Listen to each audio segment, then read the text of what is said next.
Miahome was nice enough to send me this really pretty floral wallpaper in exchange for my honest opinion.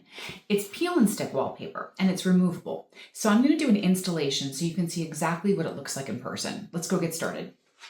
The wallpaper comes in a roll wrapped in plastic, so it's nice and compact. This is the space I'm going to be putting it into in the back of these cabinets, and I'm super excited because I've been wanting to do this for years. So the paper itself is really pretty in person.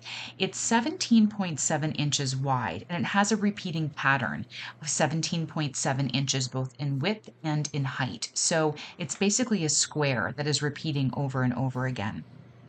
It does come in 2 different lengths, and this is the 9 foot and 8-inch length roll that I was given, and I've actually been given 2 rolls so that I can match everything up. Here on the back, you can see that it has these grids on the back. It's like sort of the back of like contact paper, where you're able to cut really straight lines, which is really nice, and to match everything up. So it's very easy to cut through. I really, really liked that about this paper. I wasn't sure what to expect because it is like a vinyl base, but it's almost like a vinyl paper, if that makes any sense. And that it's got a texture that was thinner like paper, and yet it is a vinyl product. So here you can see how well everything matches up when I'm matching it with a couple of different pieces side to side. To use the product, what you're going to do is just stick it into the corner, wherever you're going to start in a corner, and then slowly make your way down. And when you do that, I'm just using this little plastic thing that I have that was left over from my Cricut. But you can use anything really that would help to smooth everything down. And what you're just going to do is very slowly peel that back layer off.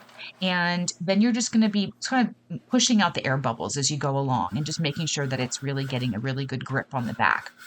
One thing I really like about this paper is that you're able to peel it back off and reposition it if needed. And I needed to do that a couple of times when I was first getting started, just because it's so important when you're laying everything out that you get started exactly nice and straight. And it was a little hard because these were so tall, but it did really well with that. I was able to pull it off and then reposition it and then sort of put it back on again in that section that I had already laid down. So it worked really well for that. The paper is very pretty in person. It has this like a terracotta color floral, and then it also has the leaves are muted shades of, I'd say, some greens and some sort of dark teals. It's a very pretty vintage feeling. It's got lots of muted tones to it. It went so well with all of the colors that I had in my space. So I was very excited.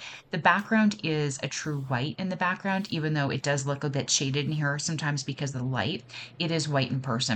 So this is something that would be perfect for, I think, renters, especially because you could easily remove this. You could put it up and remove it, which I think would be amazing, and it would completely transform your space. It would be very affordable. It also can be used, I think, perfectly, obviously for cabinets, for shelves, for drawer liners. It'd be great for bathrooms and for kitchens because it does have that vinyl texture. So I think it would be moisture wicking. This is something I love and I definitely recommend. I hope it helps you.